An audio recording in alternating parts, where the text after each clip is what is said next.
Okay, so if you look on our class partition again, there is now another file on there called blendif, but it's a PSD, so the blendif.psd. If you could open that guy up for me. And it should look like this. Yeah, the PSD, not the JPEG, because the JPEG got flattened. So basically, it's just a picture of a girl on white with a sky behind her. She's on two different layers. If you turn off the sky, you can see that it's not even a, it's basically white background with some transparent pixels around it. But what I wanted to show you is the blend if sliders. We talked about them briefly when we looked at the tattoo guy last week, but I want to go a little bit more into depth about what they are and how they actually work. So again, if you look at my screen, you'll always see there's the little eyeball, that's the visibility. Then next to that is the pixel layer. If we were to add a layer mask, that would actually go next to that. That is a pixel layer mask. Finally, if you click on add layer mask again, you get the vector layer mask. All of those continue. I'm going to pull my layers out so that I can get it wide enough so you can actually see what's going on.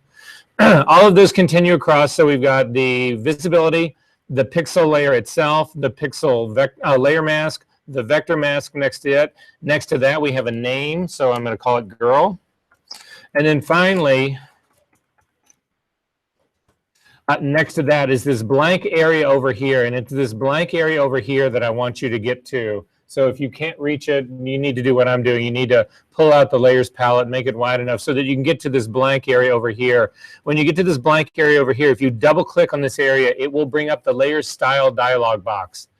In the layer style dialog box, there's a couple of options that we've actually got going on for us. One of them is actually, if we start at the very top, is the blending mode. Now the blending mode, if we change this, so for instance, if you change this down to multiply, you'll see that your image changes considerably right here. If you say OK to that, you'll notice that it was the, that controls the blending mode that's sitting right here. So the blending mode that is here is also reflected in, I just took it back to normal, is also reflected in the layer style dialog box. So this guy right here is the same as this. So is the opacity. The opacity, again, if you drop the opacity down on here, it actually lowers the opacity. You can see ghosted out. Those are exactly the same numbers. There is advanced blending here that I don't necessarily want to get into right now. This is we'll hold this for another class, another day. But the ones that I do want to talk about specifically are these right down here, and it is the blend if layers. Now, they are mistakenly actually called this. They are called the blend if layers right here. What most people think they should be called is more like the luminosity layers. But what these things do is they essentially control what you ultimately see in an image. They control the result of what you see.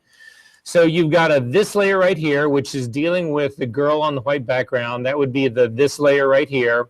And then underlying layer refers not only to the sky, but if there was other things underneath the sky, if we had 15 layers that were underneath this underlying layer would reference all of those 15 layers that are underneath. But in our case right now, we've only got 2, so that's all we actually need to deal with or worry about. So what these layers will actually do, I'm going to jump out of here really quickly for 1 second. I'm going to cancel out of that. I want you guys to add a blank layer on top of this for me really quickly, and we are going to put a gradient in this layer. But first I want to return my foreground and background colors to their default, so I simply hit the D key to do that. Then I'm going to click on the gradient tool. It's this guy right here. Occasionally, somebody will have selected the paint bucket tool. If that's the case, just click on the drop-down menu. That's where the gradient tool is actually located. Then up at the top here, we need to pick the gradient that we want. And in my case right now, mine is selecting foreground to transparency. That's not what I want. I click on the drop-down menu, and I'm going to go to the one on the complete left. The one on the complete left is foreground to background color. And then finally, I'm going to do, I could do a linear gradient, but I think I'm going to prefer to do this reflected gradient. This is the one that we use to actually work our layer masks to give the illusion of depth of field. This is the one that you would use to paint on a smart filter that was blurring your the floor that you were doing in a composite. So anyway, that's the one that I'm going to do right here. And then again, I'm going to make sure that I'm working on this blend on the top. I'm going to come over to the side right here. I'm going to click. I'm going to drag all the way to the other side. I'm going to hold down the Shift key so that it restricts my line and makes it perfectly straight. And that actually just gave me a complete linear gradient, which is not what I want. So instead, I'm going to try that move again, and I'm going to stop when I get about halfway out. And that's still giving me a linear gradient, and I'm wondering why that is, because that should not be. Well, regardless, try that one more time. Say what? That's just giving me a pure linear gradient. So it doesn't matter. It'll work. It'll work. So I just need to make sure everybody's got some kind of gradient up on top of their image. Do you guys have any kind at all? Okay.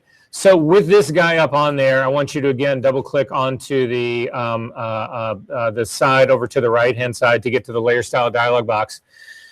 And what you can see now that in this layer, you've actually got, it's mimicking what's really going on in this layer right here. And what you can see is if you come down to the black point on this layer and you click and you start to drag that towards the middle, it starts revealing the image. And what's happening here is that you are saying to Photoshop that this, for what Photoshop is doing is that it's treating the area between these 2 points normally. But anything that sits outside of these points, Photoshop is not treating in a normal fashion. So what you are saying to Photoshop is, in this area between 0 and 52, I do not want that to be a part of the resulting image. I do not want that to be a part of what I see. And so therefore, it's disappearing on us. If you grab the white slider and drag it back in the other direction, you'll see it does the very same thing for the white guy as well. However, these are really solid cutoff points. You'll see if you actually look at your image, you get this really sort of jaggedy edge right here. That's usually not, in any of the compositing work that we do, that's usually not really the result we want. We usually want a much smoother transition. To get to those smoother transitions, you come up, I'm going to do the smoother transition working on the shadow area of the gradient, the darker area of the gradient first. If you hold down the Option key and click on this slider, click on the slider, you can actually tear the slider apart. And now what's happening is you'll see that you can actually now have separate controls. And so in my case, what I've set and you'll also see that there are 2 readout numbers for this layer right now. So if you want your image to look like my image, what I've done is that I've got the left-hand part of the slider that is at 40, and the right-hand part of my slider I'm going to set at 60. So what's happening here is this. What it's actually saying is from 0 to 40, you do not want to have that be a part of your image at all. Then you're saying from 40 to 60, you want to ramp up to the point where at 60, you start to get the full image again. Does that make sense what's going on? We can do the very same thing for the slider on the high end. So I'm going to take the slider on the high end and move this slightly out of the way. On the high end, I'm going to start it. I'm going to drag it down until it's at 200. And then again, I'm going to hold down the Option key and tear these 2 things apart. And I'm going to start dragging this back up. So now what I've got in my case is I've got 2 points right here. I'm going to do a 220 and a 200. So now what this is saying is that anything from 220 up to 255, I do not want to be a part of my image at all. But in between 220 and 200, I want this to ramp down. And then between 200 down to 60, this image is completely intact, what I'm seeing of the gradient on the top. Does that make sense what's going on? To get rid of those, you can actually click and drag them all the way back. They will reconnect. So I'm just bringing my entire gradient back. So that's how this layer works. And basically, again, anything that you choose to be outside of those 2, anything that is no longer in the middle, that's not in between these guys, does not end up resulting in your image. It doesn't end up being in your image. On the one below it, though, it actually works a little bit differently. On the one below it, what it does is anything that is outside of that range, it forces through to be in your image. So you'll notice if we're going to start on the high end of the sliders right now, we're going to start at the white point of the slider. And as we start to pull it back, you'll notice that what ends up happening is the first thing that ends up showing up in your image is the white background that the girl's on.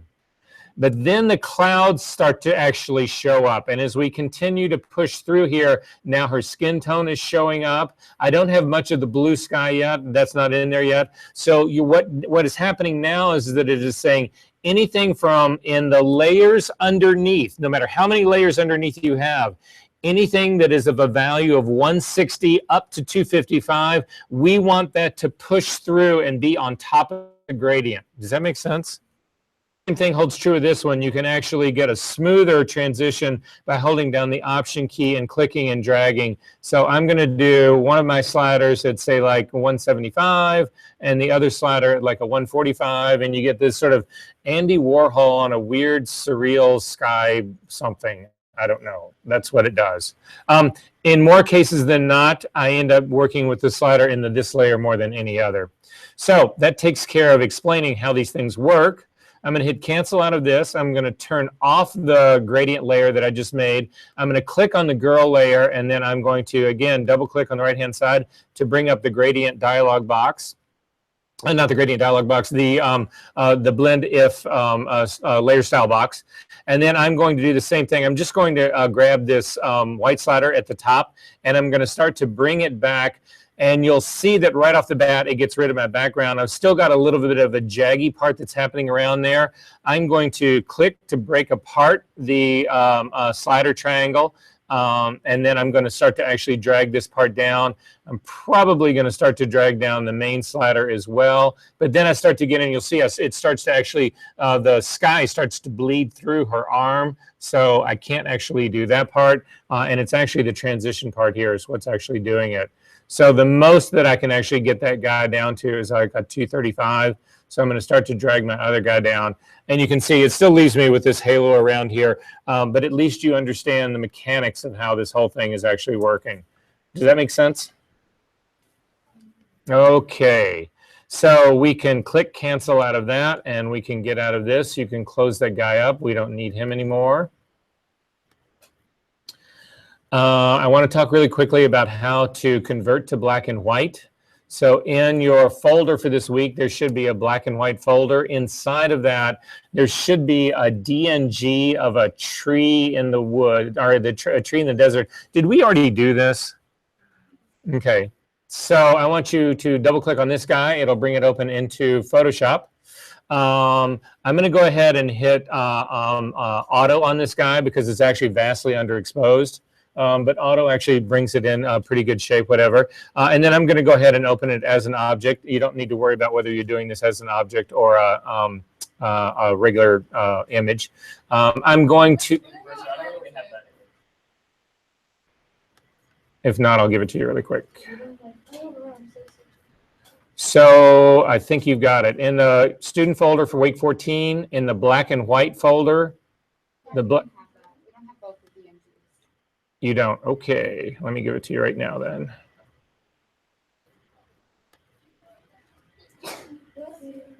Okay, so it's on the class partition now. It's 06.dng.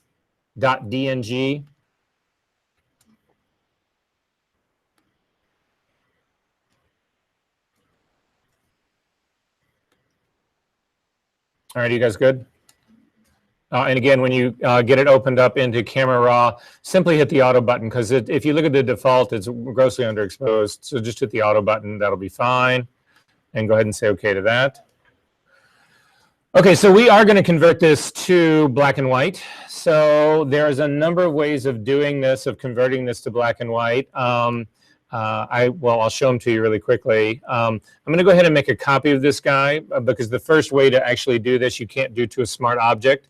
So I'm going to simply make a copy of the smart object, and then I'm going to come up to Layer and down to Smart Object and go ahead and rasterize this guy.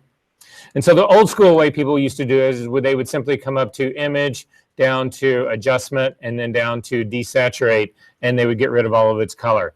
That's not a very good way to actually do it, but that's the way people used to do it.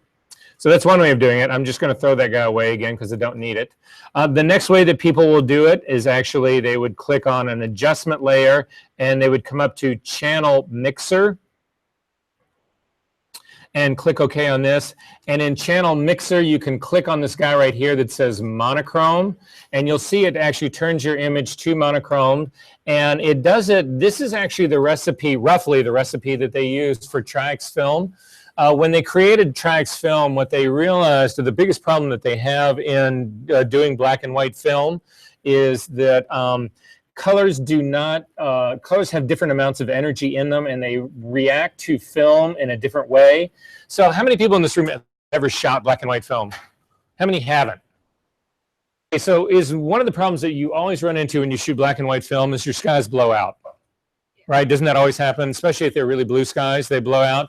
And the reason that happens is that film, they've had an incredibly hard time, even to this day, making film is typical film is more sensitive to blue light than it is to anything else. So what ends up happening with color negative film is because the film is sensitive, more sensitive to the blue light than anything else, that part of your negative tends to get opaque really fast. And then when you go to enlarge the negative, that part of the negative is basically black and you get your paper white background. So that's what's actually going on here.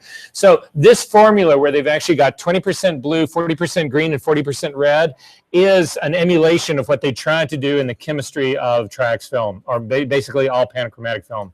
However, this is better than doing a desaturate, but this is still not the best way to do it. So I'm going to throw that, because you'll see here, all you get here is 3 color channels to actually change. And you can change these color channels. So for instance, you could click on the blue and crank it way down, and you could make your sky actually pretty blue.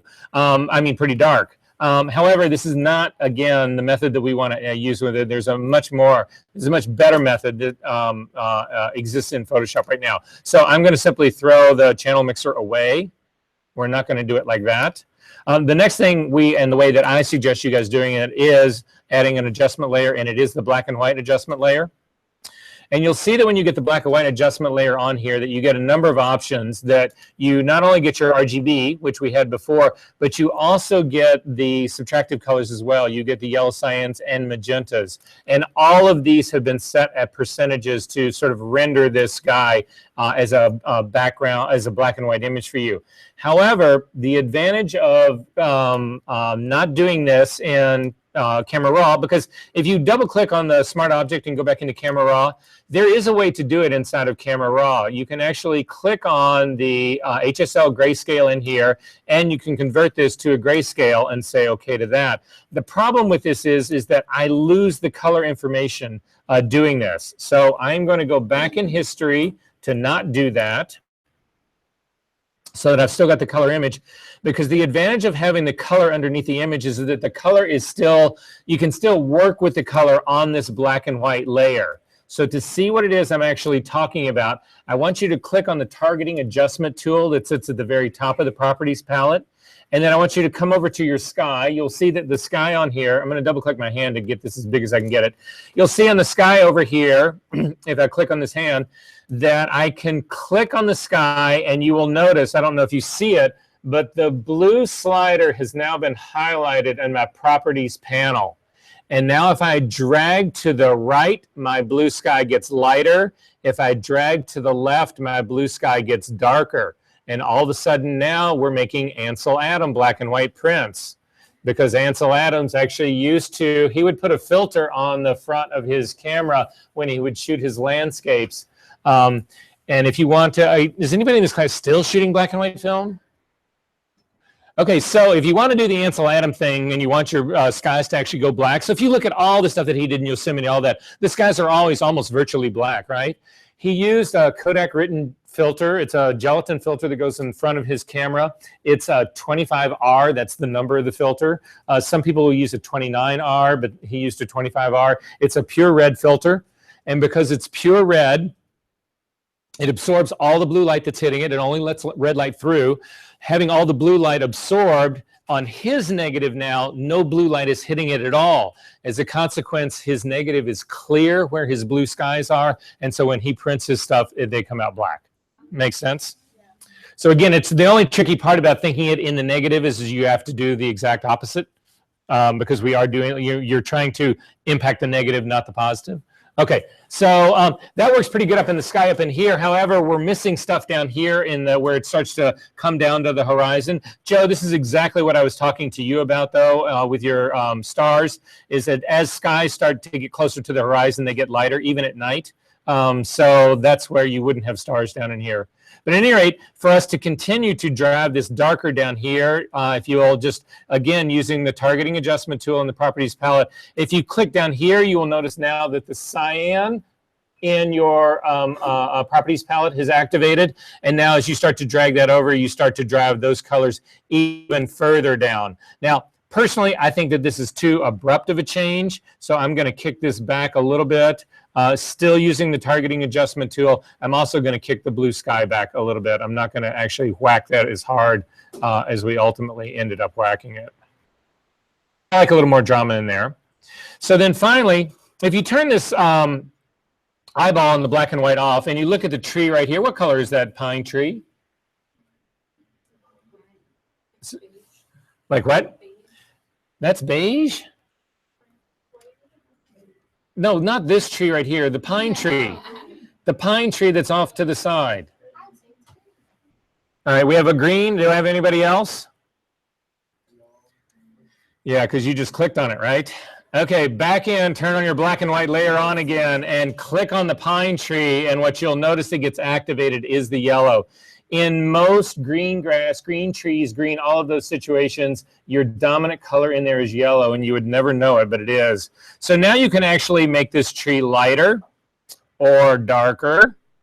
You actually have a remarkable amount of control on this. So this ends up being directly related to using color filters on top of black and white film in a camera. Does that make sense what's going on here? But the advantage of doing this is that look at the work we've done, the dodging and burning that we've actually done in this guy without, well here, let's do a quick history snapshot of this. So I'm going to just call that 1. And then I'm going to go back and just hit the auto button up here on properties for this guy. It'll take it back to its normal setting. I'm going to do another snapshot of that guy too. And then we'll just go up to the top and look at the difference in your 2 snapshots. And you've done all of that without building the first mask, without doing any dodging and burning. You're just reprocessing the tonal values that sit underneath this. So this is the advantage of keeping the color in a color image, even though you are converting to black and white, because doing this any other way would take a heck of a lot more time to actually do. Does that make sense? Okay, so we can get rid of that. You don't need to save that. Okay, we're going to get into something a little bit weirder now. Let's try the Grand Canyon. So do you have the Grand Canyon JPEG in yours, Grand Canyon and vicinity? Is that in your folder? No. What do you have in week 14? All right, I'm going to give you this guy too. Sorry.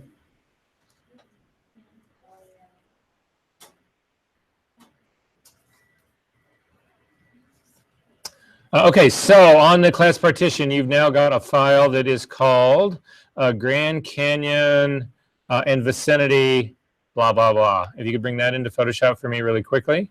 It's a JPEG, and it's probably in sRGB, so just go ahead and say OK. Okay, while we're in here, I want you to create a blank layer on top of this guy. I'm just going to put a blank layer on top. How do I want to do this?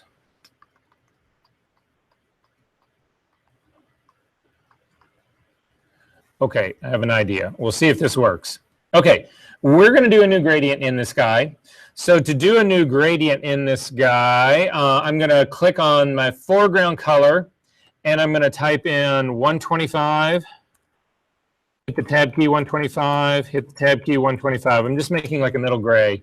Actually, I take it back. Let's do 120s. Yeah. So 120s all the way across, and go ahead and say OK to that. And then for my foreground color, or the, I'm sorry, in my case, the background color, not my foreground color, I'm going to do 130s.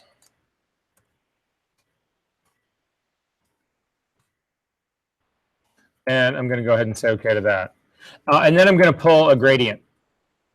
And again, I'm going to actually select linear gradient because I seem to be getting that regardless. I'm going to start on one side and click and drag across to the other side, hold down the shift key and let go. And it basically all looks like the same color. And the reason it all looks like the same color is I've only got 10 tones in here. Does that make sense what's going on? Okay, I can pull those tones apart. I can create separation in there. And the way I would do that is I'm going to add a curve to the top of this guy. And I'm going to take my input slider down here at the bottom, and I'm going to simply drag it across till it reads. I'm actually going to put in, I take that back. I'm not going to do it this way. I am going to do, let's not do it that way. I'm going to do it a different way. I'm going to actually just run levels on this guy. So I'm going to hit Command L to bring up the levels dialog box. And in my output, I'm going to change those values, and I'm going to get them to match the values that I just built for this guy. So I'm going to type in 120 for my black point, and I'm going to type in 130 for my white point, and I'm going to hit OK. And it didn't change a thing. What am I doing wrong? What happened? Yeah, it sure did, didn't it?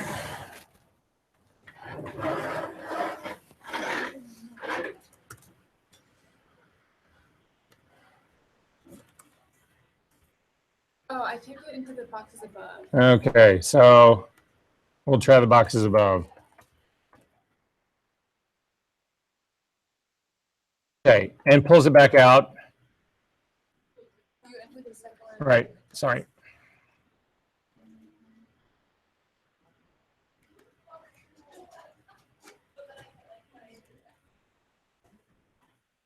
Okay, look at my screen. This is what I've got up here. So I'm doing, again, what I'm basically doing is saying, I want to set that 120 as my black point, and I want to set that 130 as my white point, and I'm going to say OK. And it pulls my image out, and you can see that it's actually trying to recreate some sort of detail in here. I mean, it's just, it's pretty much tearing this thing apart tonally. But what you can also see, or what we need to think about in all of this, is that what is detail in an image?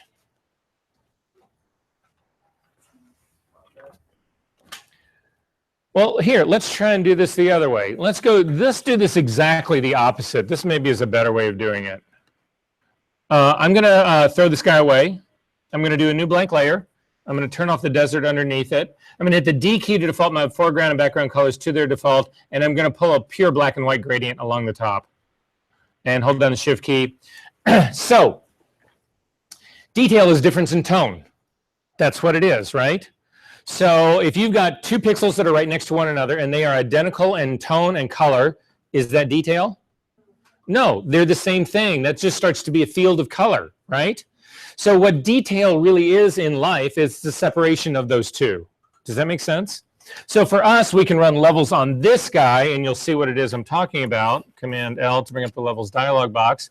And in this case, we will do our outputs to 120 and then over here to 130. And say OK. And you can see we've lost all the detail in the image because basically this thing looks it looks just like one single tone. Does that make sense what's going on here? So for us to bring detail out, separation of tones, what would we do? Increase contrast, right? If we make the blacks, start to pull the blacks darker and the whites white or whatever, we start to pull the tones further apart from one another. And as they start to get further and further apart from one another, you end up seeing more detail. Does that make sense? You can do it with color as well, though. And so to do that, come up to the very top of your history palette and simply click on this. It'll just be this image as it opened up. So I want everybody to take a look at this image, and you can see in here, as you zoom into this image, that we have got, this is the problem that we've actually got in here. Like if you look in this range up in here, in this, there's a huge amount of color that is so close to all the other colors that are in here, that it ends up appearing to have not as much detail. It's not as lively. Do you guys, I mean, everybody, well, not everybody, but if you've ever been to the Grand Canyon or the desert, you know that it is a whole lot livelier and a whole lot more intense and detailed than pictures that anybody ever takes of the Grand Canyon, or at least that's my opinion. And the reason is because, again, the way sensors actually deal with this material, they're recording color that is actually too close to one another to actually get this to show up as to really give you that same experience. However, we can fix that, or we can do a trick on that in Photoshop. And here's the trick. You cannot do this in RGB. You need to actually change this to LAB. So our first move is to come up to the image menu, down to mode, and change this to LAB color. When we change this to LAB color, you will see over here in your channels palette that we have a lightness channel. And then you'll also, if you simply take a look at the A channel right here, the A channel represents the green to magenta axis. If you click on the B channel right here, you will see that this is the yellow to blue axis. But look how flat these guys are compared to the lightness channel. The lightness channel represents the luminosity of this image. These represent the color. I can actually boost the contrast of the L channel and the A channel. And to do that, because what I'm going to try to do is by boosting the contrast of the color channels only, I'm starting to pull apart the colors that are extremely close to one another. So to do this trick, you actually come over to, we're going to add an adjustment layer to this guy, up, and we're going to add a curve to this guy. You don't want to affect the lightness channel. You'll see, if we did the lightness channel, you'll see what would happen. Just click on the black point slider and drag it towards the right a little bit, and then the highlight and drag it towards the left a little bit. And you can see that we're boosting the contrast in this image, which again is separating the tonal range of this. That's not what we want to do. What I want to separate is actually the individual color. Those are the things that I'm trying to pull apart. So to do those instead, you come to the A channel first. The suggestion for the A channel is that we go in exactly one of these squares worth. So I'm going to take the black point and I'm going to drag it all the way over till it reads like a minus 67. That seems to be pretty, minus, what's 128 divided by 2? 64. Yeah, so that would be a minus 64. But I'm just going to do a minus 65. Then I'm also, and you see my image goes green. I'm then going to come up to the top, and I'm going to drag the white point slider, and I'm going to pull it back the exact same thing. I'm going to pull it back one of those squares. So in my case, I've got an input of 69 and an output of 127. And you can see that it clearly perverts my color. And the reason it's perverting my color is that I've just amped up the green and the magenta sliders on this. However, I haven't balanced it with the blue-yellow, which I need to do now. To do the blue-yellow, you come down to the B channel, and you need to put in the exact same values. You need this line to continue to run right through the center point. So if you pull this guy back, you will actually see this line is still running right through the center point. Now, in my case, it really pulls apart the tones in this image. I mean, again, not the tones, but the colors in this image, we've really yanked those guys much further apart. However, I think you would agree that we've carried this a little too far. It's a little too extreme here. So it's easier to simply drop the opacity of this curve than it is to actually try to continue to reset these sliders over and over and over again. So I'm simply going to lower the opacity of this guy, and I'm going to drop it down till I get down to around 20, 30, somewhere in there, and then turn this guy on and off, and you'll see exactly what it is that I'm talking about. You've actually created a whole lot more depth, especially in this area right in here, but even in the really, really, really sort of distant part over here. Again, if you guys turn that whole thing on and off, whatever, you pick up a great deal more variation in color, and as a consequence, you actually end up picking up a great deal more in detail. Does that make sense? What's the difference of like increasing saturation? Again, saturation will also increase the tonality of it. So you've got to do that. That's why we actually do it in here. And you divorce because we're now no longer working. Well, in an RGB model, again, when you change color, you change tone, you have to, right? You can use blending modes to try to restrict that. But again, that's essentially emulating what we're really doing here. So that's why this only affects the color. It doesn't impact the luminosity of the image at all. Okay, are there questions about this? There is an incredibly famous book that was written by a guy named Dan Margolis. It's called the Canyon Conundrum, and it is an entire book on how you color correct in LAB. So if you're interested, if anybody's interested in that read, it's a quick 300-400 page read on the most in-depth color theory you've ever slugged through. If anybody's interested in it, I actually have 2 copies of the book. It was rewritten and updated, and I've got the old version, and I'm more than willing to part with it. If somebody wants it, let me know. Okay, we're going to look at 2 other things and call it a night. You can close this up. You don't need to save that. So the next thing we're actually going to look at, you will see that I gave you a PDF. Do you have the hand coloring scan PDF? Okay, we're not going to actually refer to that. We're going to do something very similar to it, but I just wanted to make sure that you actually had that. Do you have this Skin Eyes Retouch version 4? It's a black and white PDF of the Skin Eyes. Do you guys have that? Yes? No? No. All right, I'm going to give that to you. All right, so on the server now, you've got a Skin Eyes Retouch version 4. It's a black and white version of this image. If you go open that. So for how many people in this room do black and white printing in the darkroom? Does anybody in this room ever do any hand coloring? Okay, so hand coloring used to be a way a lot of people would actually introduce color into photographs, whatever. One of the first guys I ever studied with hand colored all of his stuff. He was really, he did it really, really well. But anyway, basically it was transparent oils on top of a black and white print. That's how they did it. So we're going to do a sort of an emulation of that because again, I might as well throw a little art at you at the end. Okay.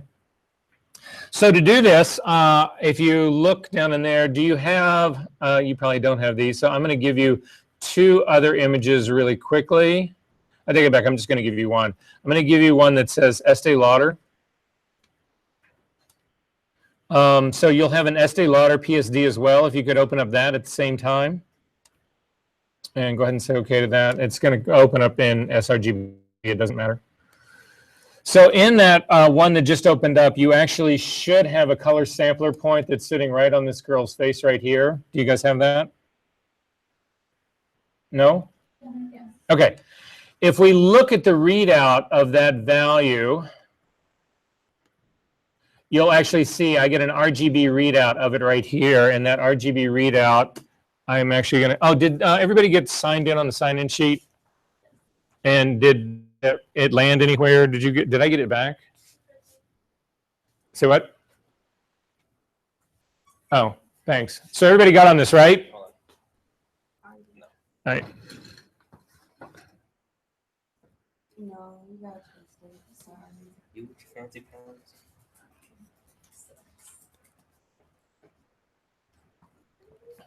Great, thanks. Okay, so I am going to, because I took my whiteboard out of here, I'm simply going to write these values down really quickly. Again, I've told you this, guys, before. I always work with a pad of paper right next to me because the numbers matter. So for these numbers, for this girl's skin tone right here, and I'm looking for something that's actually got skin tone in it. I want to avoid the highlights up in here on her face, the highlight on her nose. I wouldn't actually go after the shadow on her nose either. So this seems like a good general skin color to me. So the readout that I'm getting for RGB is a 227 for red. It's a 166 for the green. And it is a 135 for the yellow. Now, these are I'm sorry, not the yellow, for the blue. I do this trick all the time when I'm looking to create blue eyes, and I don't know if I'll look for somebody who's got blue eyes. If somebody wants me to change somebody, if somebody wants me to actually paint a tan in on a person, I actually go looking for images of people who are tanned, and I copy those values. It's really hard to otherwise do this any other way. So I'm going to come back over here to the skin as black and white one. I'm going to put a curve on top of this guy.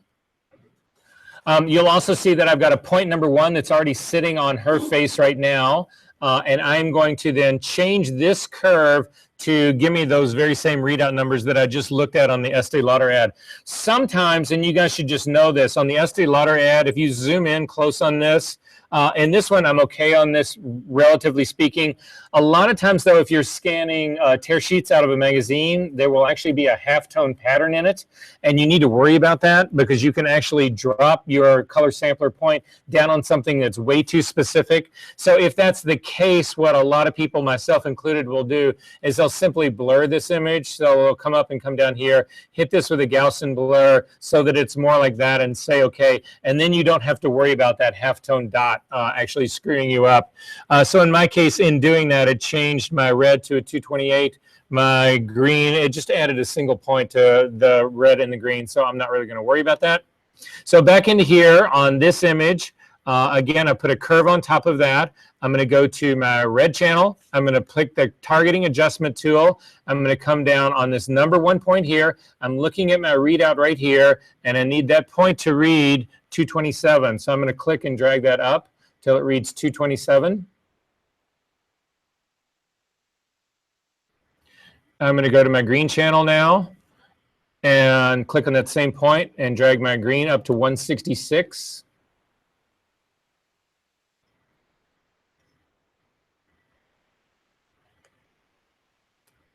And then finally, I'm going to do down to my blue channel, same place on there. Click and drag that till it reads 135, so it comes down.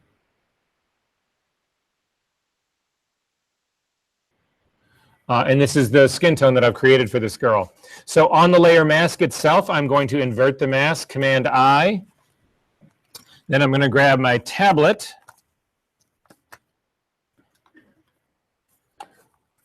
And I'm going to grab a brush, hit the B key. I'm going to make sure that this is a soft brush. It may be too soft. I will see what it's like when I get around these areas around here. I may have to go to a little bit harder brush just to make sure. But anyway, soft brush. Go ahead and make it normal, 100% opacity, 100% flow. And I'm going to make the brush a little bit bigger. And hit the D key to default my colors to black and white. And then I'm simply going to paint in the skin tone.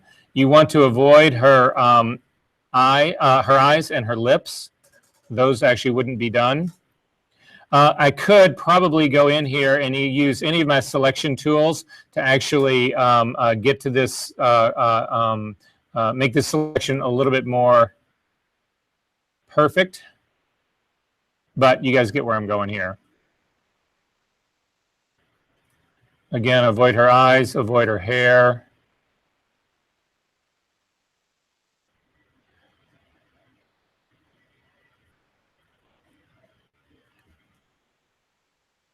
I'm actually going to take this brush to a medium hard brush. Or I'm actually going to see if my quick selection tool will pick this up.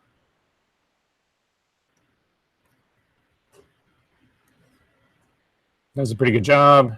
And then just fill that with white.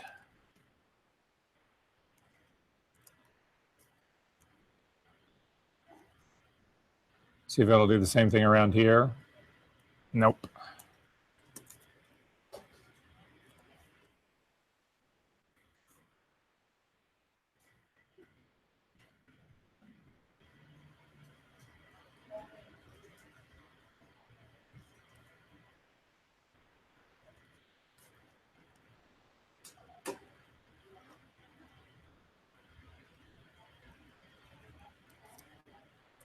And then you can hit the X key to actually just take the eyebrow out if you want to do that.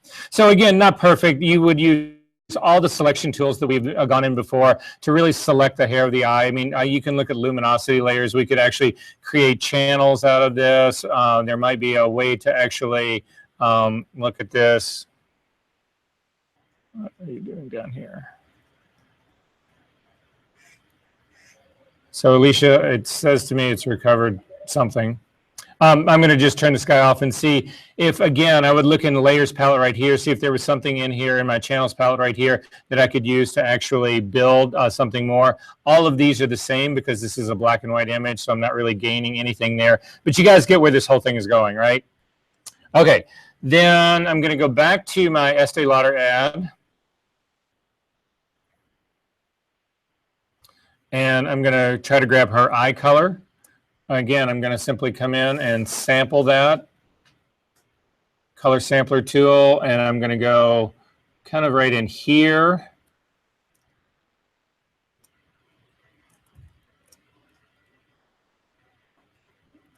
And for her eye, I'm getting 111 for the red. And a 136 for the green. And a 152 for the blue. So I'm going to go back to the Skin Eyes girl. And again, I'm going to add another curve on top of this guy. Drop another sampler point. I've already got a number 2 sampler point right down here. Oh, I'll just add another one on her blue eye right here. That's a number 5 sampler point for me. And then again, using the targeting adjustment tool, go to my red channel, click on this and take that 132 down to 111. Come into my green channel, and I need a green of 136. So it's not much of a move. And then finally a blue of 152.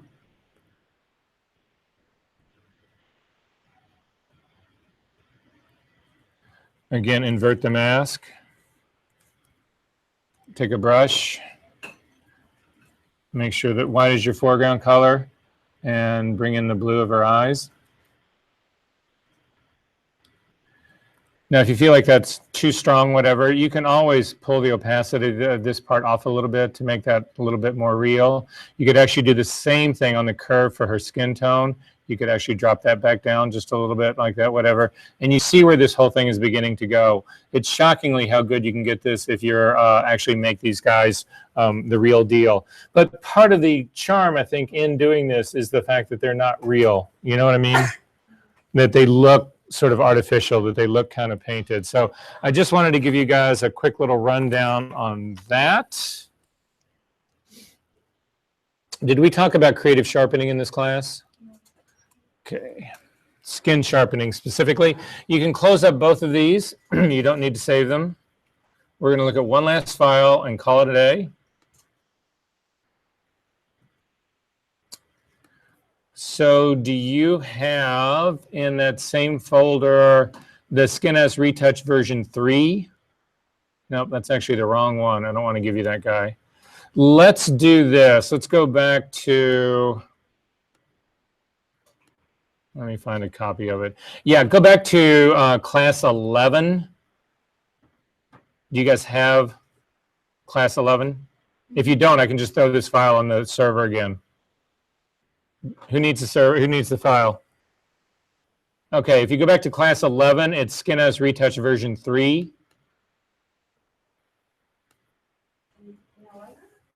Week 11. Oh, okay. So I'm going to just throw it on the server.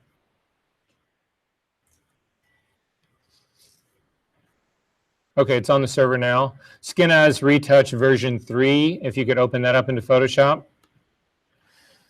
So people do this all the time. It drives me absolutely crazy. But they go to all this trouble to make this really soft, beautiful skin, and then they turn right around and they sharpen the shit out of this thing and to print it out. And it's like the two things actually defeat one another completely. So I'm going to suggest not doing that. So to not do that, what I would like to do is I'm going to start off, I'm going to see just how good the color range selection is. So I'm going to come up to the select menu down to color range. And one of the drop-down menus that you can actually come down here for is called Skin Tones. You can click on that and see how good of a job it does. In my case, I don't think it really does that good of a job. This just doesn't seem like this is really working for me. So instead, I'm going to go up to Sampled Colors. And I'm going to simply click on this girl's skin tone like that. Now, in my case, I've got a fuzziness of 63, which seems pretty good for me right now. However, I'm going to add to this selection. So I'm going to click on the plus tool right here, and I'm going to simply click and drag across that part of her face right there. That actually seemed to help me out somewhat. I'm going to click on the negative slider now, and I'm actually going to click and run across her lips like that. And that didn't help me out. That pulled way too much back on this, so I'm going to undo that part. And then finally, I'm going to take my fuzziness slider and drop it down a little bit to see if I can't really just isolate the skin part of this better. I'm going to click on my plus slider again and try the area just next to her nose. That's feeling pretty good to me right now, so I'm going to go ahead and say OK to that. So if you, hopefully your image will look something similar to what I've got going right here. I'm going to go ahead and say OK to that. It creates a selection for me. I'm going to save this selection. So up to the select menu, down to save selection, and I'm going to call it skin. And say OK, Command D to deselect. And then I need to do some work on this skin. And this work can be pretty down and dirty because, again, we are making a luminosity mask here to control sharpening. I'm not trying to isolate this girl or anything else as far as that part goes. So I'm going to zoom into this area right up in here. I'm going to hit the B key to get a brush. I'm going to make sure that my brush is medium hard, so somewhere around 50%. Normal blending mode, 100% opacity, 100% flow. White is my foreground color. And I'm simply going to start cleaning out this area that's just skin.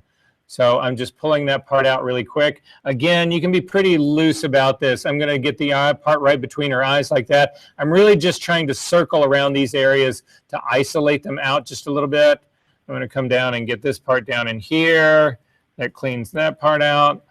I'm going to come over to this area because I want the part that's on the skin behind her forehead. I'm going to hit the X key really quickly to then go ahead and paint in the hair. And again, you can see that I'm not really being all of that. I mean, I'm trying to paint in the lines, but I'm really not being that crazed about it. It doesn't have to be that perfect given what it is we're actually going to do. Hit the X key again to try to clean up this area just around this eye. That takes care of that. Her face down here, this skin down here, all of that. Make it a much larger brush and take care of this. When you get right around her mouth, I'm going to make it a smaller brush, hit the X key,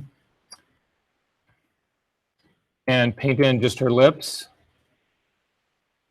I'm going to do the same thing for her eyes. Her eyes go completely black, both of them. And then finally, I'm going to take care of the neck really quick. X key, make that white.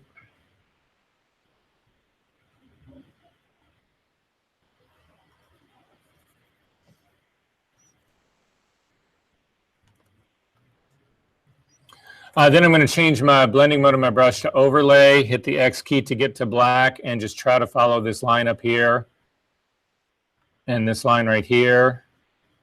I can actually eyeball this. I can go right back to, instead of overlay, a normal brush right here and take care of that little part right there. All of this goes black. And then a much larger brush now.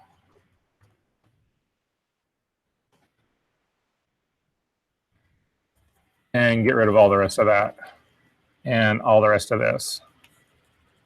So that's my skin mask. It takes that long to actually do it. However, if I use this skin mask right now, whatever I end up using it for, is it going to let it hit the skin or keep it off the skin? If I use this as a mask, it's going to hit the skin, so I need to invert this. Okay, so, and also there's just a little bit, you spot, the minute you do that, you'll spot an area that actually needs to get fixed a little bit darker than that. Okay, this is what my guy looks like. Spooky. Okay, so I'm going to go back to my background layer. I'm going to go up to the top of my channels, go ahead and select to make that on. I'm going to then filter. Now, I don't have Nik Sharpener installed on this version 2013. That is the software. We've talked about this, right? So that, actually, I'm going to do this. I'm going to, do you guys have the Nik software on these? Yeah? Okay, let me just save this file really quick. And I'm going to just open it in a version that I have that on.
Okay, sorry about that.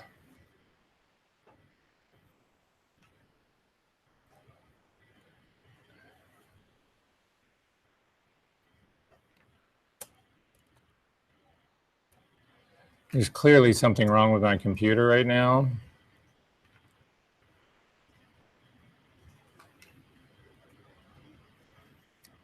I swear, guys, we're going to get to it.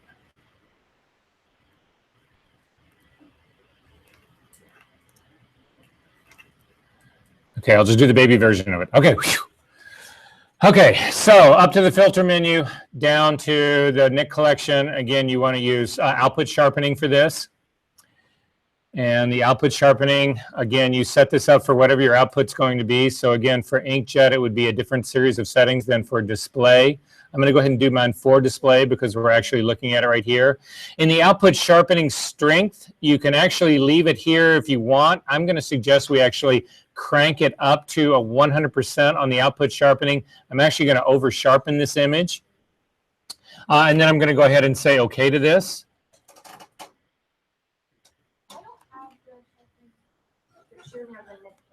Okay, then we're going to look at this in a different way. That's how you would normally do it because I can't even see it. I can't even get into this guy for you guys to see it. So I'm going to go back into my version CC 2017. And okay, so the Nik Collection originally was, there was a company called Nik, N-I-K, that did, please tell me, okay, they actually did a series of filters that were designed for Photoshop. There were 6 of them. Each one of them cost $300. Everybody ended up using Nik Sharpener. It was the single best sharpening algorithm because what it does is it takes into account your output medium, your viewing distance. If you are printing, it takes in your paper type. It takes in the resolution of your print, the DPI of your printer. It takes all of these things into consideration, generates the, in what most people would consider to be a far, far, far superior version of sharpening for you. Google bought Nik out and bundled all of these 6 things together, and they're now free. So you should go to Google and download the Nik Collection and install it in your Photoshop. So the Nik suite consists of sharpener, which is 2 things. It's one is an input raw sharpener, one's an output sharpener. There is a thing called Silver FX, which is incredibly, we looked at doing black and white conversions here. That's black and white conversion on steroids. They have probably the best HDR algorithm that's out there. They actually will put together an HDR image that doesn't look like that. You know how most HDR images look really weirdly posterized, you know? It's not at all what you think they should be. The HDR version that Nik actually put out does a shockingly good job of it. And then they have a series of color effects filters that are incredibly deep, that you can do all of this incredibly weird shit with. They have another filter for noise. It's called Define. And then finally, they have a plugin that does like lighting effects, film emulation. So if you want to emulate what like a 1970s Polaroid SX70 look, they're all designed to emulate that sort of like look. They're pre-canned things to do that with, styles, for lack of a better way of putting it. So at any rate, they're clearly worth exploring, but download it for the Sharpener program alone. All right, so in this case, I'm going to simply make a copy of this image, and then we're going to sharpen the shit out of it. So I'm going to come up to the filter menu, down to Sharpen, and I'm going to hit it with Unsharp Mask, and I'm going to really smack this hard. I'm going to put a radius on it of 2, and then I'm going to crank the amount up to like, let's go up to like 250%. And yeah, and I'm going to leave my threshold at 0, and I'm going to go ahead and say okay to that. And if you come in and now look at this guy, you can actually see the difference in this guy. This has clearly been over sharpened. Look what it's actually done. Again, exactly what I didn't want to do. However, this is my sharpening layer. I'm going to load my skin mask right now. Command click simply to load it, and I'm going to apply it to my sharpening layer. So again, simply add layer mask. And now what you'll see that's actually happened is the only thing that's getting sharpened is her lips and her hair and her eyes, which is exactly what we want. However, the lips, hair, and eye are also over sharpened, but I'm simply going to drop the opacity of this guy down to where I like it. So at 76% whatever, that's how you sharpen skin. Make sense? So don't go to the trouble of making your skin all beautiful and soft and then turn around and crank the shit out of it and sharpening and bring it all back. Are there questions about this? Guys, I think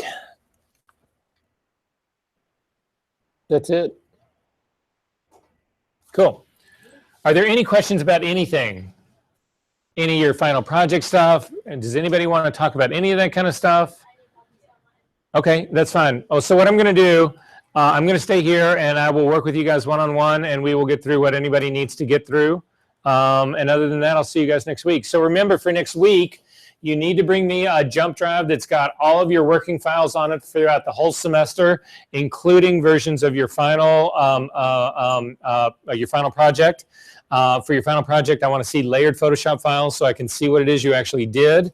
And then finally, for your presentation that we're going to critique next week, it has to be prints, and you need to bring befores so that we can see what you used to put together your afters. Are there questions about this, Lindsay? For the jump drive, so like returning in a physical drive to you, yes. like uploading it? Yes, you're turning in a physical drive to me. Say what? Can we do like a CD? Oh, yeah, the CD's fine. It's just you'll have to do multiples of them because they won't fit. So you can just get like a USB. That's all I do. Yeah. How much are those? Like $5. 18,000. 18,000 gazillion dollars, and Lindsay has extras and she'll sell you one. Yes, I will. Okay, are we good on this? Yeah. Okay, I'm going to quit the recording and then I'm going to go around to anybody who needs it. Do you have a hard drive, or we can look at to see what we saved, because it saved for you. I don't know if it saved your stuff, but it did save whatever was on that guy, it saved.